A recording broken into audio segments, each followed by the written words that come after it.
Good day everyone, we are the group 3 and we are going to report about the Noli Me Tangere.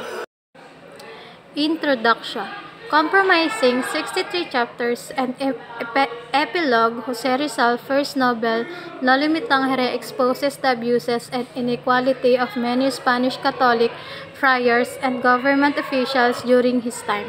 Rizal was a student of medical at the Universidad Central de Madrid when he started writing it, and it was 26 years old at its publication.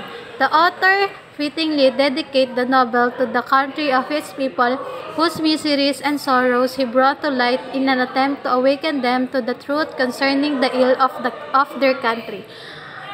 Paradoxically, though the novel was originally written in Spanish, the language of the colonizers and the educated at that time. Published in early 1887 in Europe, the novel is now common called by its shortened name Noli. Its English translation is usually titled Touch Me Not and the Social Cancer.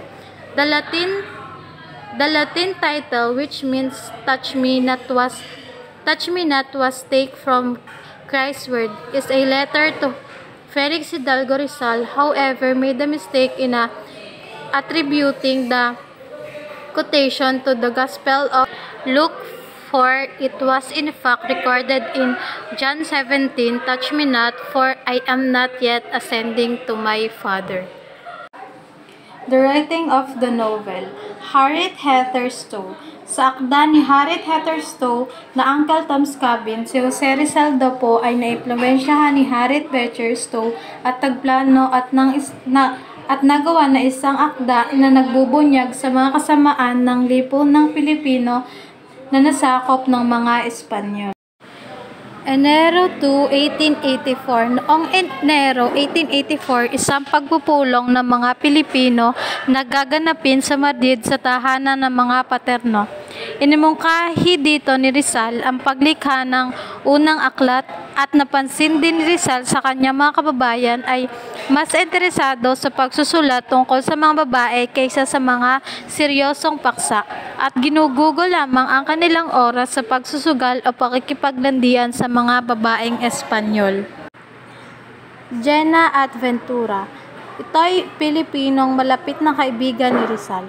Nang maramdaman ni Rizal na hindi siya maaaring umasa sa suporta ng kanyang mga kasama, sinimula ni Rizal ang pagsulat ng nobelang Mag-isa sa Madrid noong katapusan ng taon at natapos niya ang halos kalahati nito sa lungsod. Noong 1885 sa Pransya, naisulat niya ang ikatlong bahagi ng nobela sa Paris. Wilhelmsfield. Sa Wilhelmsfield niya sinulat ang mga huling kabanata ng Noli mula Abril hanggang Hunyo 1886.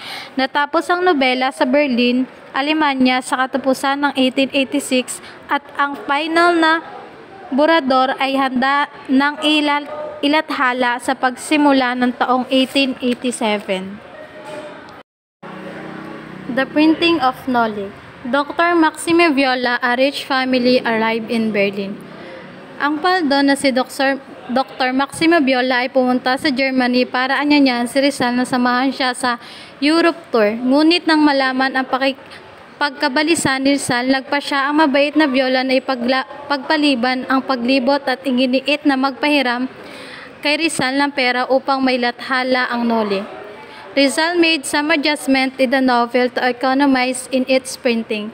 Ngunit kahit noon pa man, gumawa si Rizal ng ilang mga pagsasaayos sa nobela upang makatipid sa paglilimbag nito.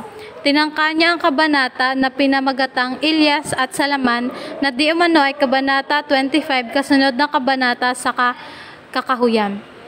Viola lent 300 pesos to Rizal to print the first 2,000 copies of Noli. Ang 300 pesos Viola na ipinahiram kay Rizal ay ito ang ginamit sa pagprint ng unang 2,000 kopya ng Noli. Ang ilang sanggunian ay nagsasaad na ang Noli Me Tangere opisyal na lumabas sa pamahayag noong Marso 29, 1887. Bagamat ipinakita rin sa mga talaan na pagsapit ng Marso 21, si Rizal ay nagpadala na kay Blumentritt ng isang kopya ng nobela. Maximo Viola had fittingly gone down in the Philippine history as the savior of Noli. Bilang pasasalamat, ibinigay ni Rizal sa kanya ang mga Gallifrup na nobela na iniikot sa panulat na ginagamit sa pagsulat ng Noli. Binigyan din ng may akda ang tagapagligtas ng Noli ng unang kopya na lumabas sa pahayagan kung saan isinulat ni Rizal ang isang dedikasyon na naglalarawan kay Viola bilang unang pagbasa at nagpahalaga. The synopsis. Crisostomo Ibarra returned to his country after some years of studying in Europe. Pilipino na si Crisostomo Ibarra ay bumalik sa kanyang bansa pagkatapos ng ilang taong pag-asa sa kanyang karangalan. Si Kapitan Tiago ay nagsalo sa kanyang bahay sa Maynila. Ang pagtitipon ay dinaluhan ng mga kilalang lokal na personalidad tulad ni Padre Damaso, isang matabang paring Franciscano na nakatalagan sa maraming taon sa timbuang bayan ni Ibarra. Fray Sibila, ang batang Dominican Curate ng Binondo, Teniente Guevara ng Guardia Civil at si Doña Victorina, asawa ng Peking Espanyol na manggagamot na si Tiburcio de Espadaña. Ang ama ni Crisostomo, si Don Rafael Ibarra, ay kaibigan ni Kapitan Tiago. Ang inaakalang anak ni Kapitan Tiago, si Maria Clara, ay kasintahang babae ni Crisostomo. Padre Damaso belittled Ibarra during the party and rudely tried to harm his reputation. Ngunit hindi na lamang pinansin ng Maginoong Ibarra ang panunumbat ng praile nang umalis si Ibarra sa bahay ni Kapitan Tiago. Kinausap siya ni Teniente Guevara at ikiwenento ang kaawa-awang sinapit ng kanyang ama sa San Diego. Guevara explained that Don Rafael was unfairly accused by Santiago. Isang araw, nakita ni Don Rafael ang isang maniningil ng buwis na Espanyol at isang mahinang batang lalaki na nag-aaway. Sa pagtatangang ipagtanggol ang walang kapangyarihang batang lalaki, hindi niya sinasadyang naitulak at napatay ang mga malupit na Kastila. Kaya nabilanggo si Don Rafael at namatay sa kanyang selda na miserable. Sa una, inilibing sa banal na lupa ang kanyang katawan ay inalis mula sa sementeryo ng Katoliko sa ilalim ng utos ng kanyang mga kaaway. Crisostomo visited his sweetheart Maria Clara. Kinabukasan, binisita ni Crisostomo ang kanyang syota ni Maria Clara matapos ang magandang pagbisita ng kanyang kasintahan. Pumunta si Ibarra sa Santiago upang hanapin ang libingan ng kanyang ama. Nalaman niya sa pamagitan ng gravedigger na ang bangkay ng kanyang ama ay hinukay sa utos ng kura upang ilipat sa sementeryo ng mga Chino. Ngunit dahil umuulan at mabigat ang bangkay, itinapon na lamang ng tagahukay ng libingan ang bangkay ni Don Rafael sa ilog. Ibarra attacked Padre Salve when he saw his Santiago Paris prize. Dahil sa galit sa kanya nalaman, biglang inatake si Ibarra si Padre Salve nang makita niya itong kura paroko ng San Diego. Ngunit ipinaliwanag sa kanya ni Salve na si Damaso ang kura paroko ng bayan ng mamatay si Don Rafael. Ibarra gave a picnic at the lake when Maria Clara and her family arrived in San Diego. Pagdating ni Maria Clara at ng niyang pamilya sa San Diego, nagpiknik si Ibarra sa lawa. Sa picnic, niligtas ni Ibarra ang buhay ni Elias, ang mamamangka na muntik ng mapatay ng buwayan na nakulong sa kulungan ng isda. Maya-maya sa picnic, dumating din ang ilang miyembro ng Guardia Civil. Tinutugi si Elias na dati nang sumalakay kay Padre Damaso at sa Alferez. Ngunit nakatakas na si Elias bago pa man dumating ang Guardia Civil. Nang maglaon, nakatanggap si Ibarra ng abiso na ang kanyang donasyon ng isang paaralan sa San Diego ay pinabruhan ng pamahalang Espanyol. The day of the San Diego Town Fiesta. Sa araw ng kapistahan ng bayan ng San Diego, dumalo sina Ibarra at Maria Clara sa misa sa umaga na pinangunahan ni Padre Salve at Padre Damaso. Sa panahon ng misa, tahimik na lumipat si Elias kay Ibarra at ibinalita sa kanya ang balak na patayin sa sermon ng paglalagay ng batong panulok ng paaralan. Kaya't noong inaugurasyon ng isemento ni Ibarra ang pundasyon ng bahay-paaralan, gumuho ang plataporma. Mabuti na lang at nailigtas na at mabilis sa si Elias Ibarra at ang mga taong binayaran para saktan si Ibarra ang napatay sa pangyayari. Ibarra hosted a banquet. Nagdaos si Ibarra na isang piging noong araw na iyon. Si Padre Damaso na dumalo sa kapistahan ay hayagang ikinabit ang dignidad na namatay ng ama ni Ibarra. Ang galit na punong abala ay sinungaban ang masungit na praile at muntik na mapatay sa napatalim si Damaso, hindi para kay Maria Clara na nakialam sa tamang panahon. Dahil dito ay itiniwalag si Ibarra at naputol ang pakikipag-ugnayan kay Maria Clara nang hikayati ni Damaso si Kapitan Tiago na pagbawalan ang pagginang na pakasalan si Ibarra. Elias helped Ibarra escape the prison. Tinulungan ni Elias si Ibarra na makatakas sa bilangguan bago umalis. Maingat silang huminto sa bahay ni Kapitan Tiago. Ipinaliwanag na Maria Clara na siya ay na-blackmail ni Padre Salve upang isuko ang liham ni Ibarra. Kapalit ng mga liham na isinulat ng kanyang namatay na ina. Mula rito, nalaman niya na ang tunay niyang ama ay si Padre Damaso. Elias instructor Ibarra to lay down to cover him. Sumukay si Ibarra at Elias sa kanyang bangka. Inutusan si Ibarra na humiga. Tinakpan siya ni Elias ng damo upang itago ang kanyang presensya. Gaya ng swerte, nakita sila ng kanilang mga kaaway. Si Elias, sa pag-aakalang malalampasan niya sila, ay tumalon sa tubig. Pinaulanan siya ng putok ng mga gwardya habang hindi nila alam na maling tao ang pinupuntirya nila. Elias was badly injured and reached the forest where he found the altar bay Basilio. Malubang na sugatan, narating ni Elias ang kagubatan kung saan natagpuan niya ang mga altar bay na si Basilio na humahagulgol sa katawan ng kanyang namatay na ina. Si Sisa, nawala sa isip noon ng kanyang ina nang malaman na nawawala sa kumbento ang kanyang dalawang anak na lalaki. Ang mga altar boy na sina Crispin at Basilio, maling inakusahan ng bakal mula sa kumbento. Si Crispin ay pinahirapan at pinatay ng masama at baluktot na sakristan mayor. Nakatakas si Basilio at ang pagkamatay ng kanyang kapatid ay pinagtakpan ni Salve. I shall die without seeing the dawn break upon my homeland. Alam niyang mamamatay siya sa huli, inutusan ni Elias si Basilio na gumawa ng funeral pyre at sunugin ang bangkay nila ni Sisa upang maging abo. Sa kanyang namamatay na hininga, ibinulong ni Elias ang sumusunod na umaasang makabayan mga salita. Ako ay mamamatay nang hindi nakikita ang pagsikat ng bukang liwayway sa aking tinubuang bayan. Kapitan Tiago became addicted to the opium and Padre Damaso was assigned to Fire Province and found dead on his bedroom one morning. Ang epilogue ng mga nobela ay nagsasalaysay na si Kapitan Tiago ay nalulok sa opyo. Si Padre Damaso ay nadestino sa malayong probinsya at natagpo ang patay sa kanyang silid isang umaga.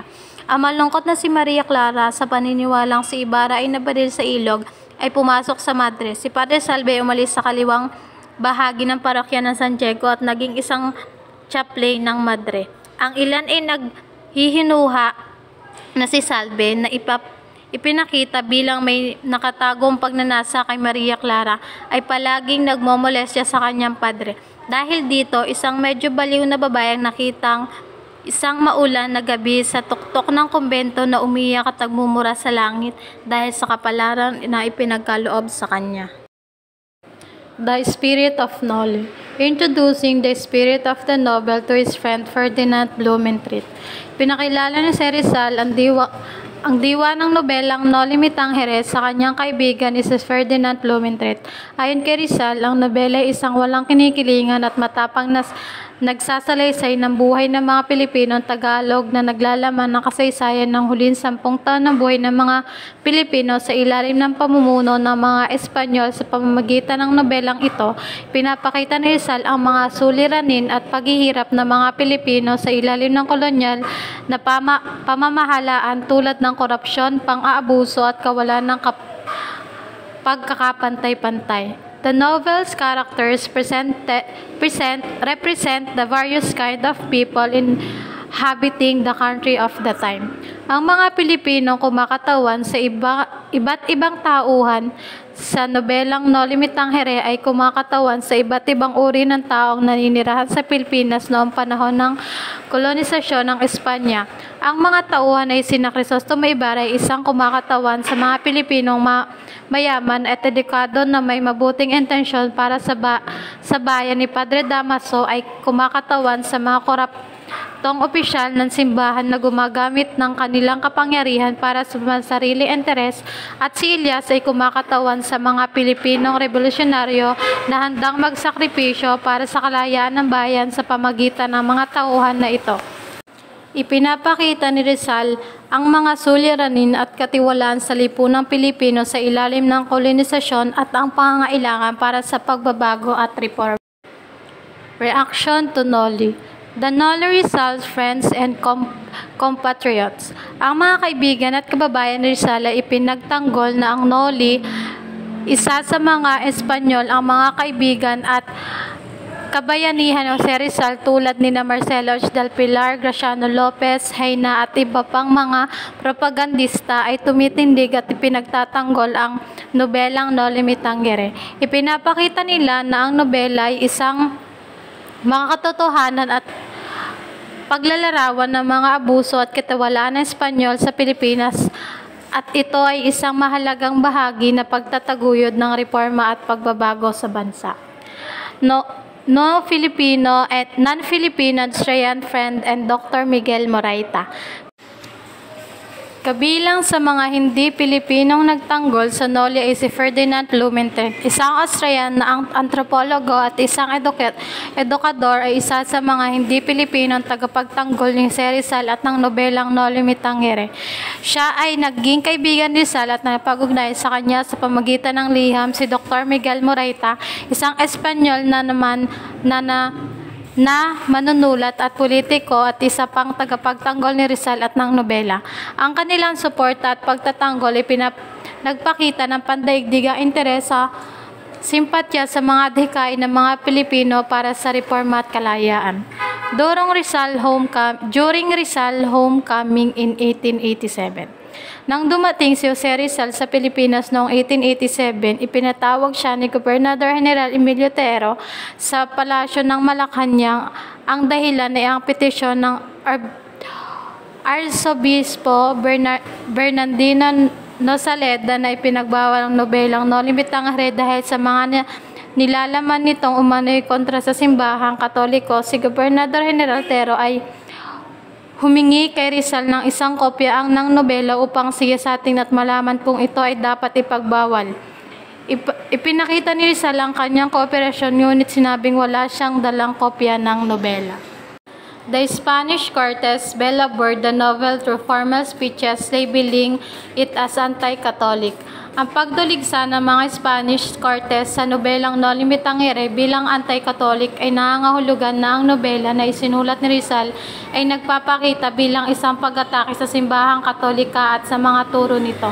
Ang mga Espanyol na nasa kapangyarihan ay nadama na ang nobela ni Rizal ay lumalabag sa mga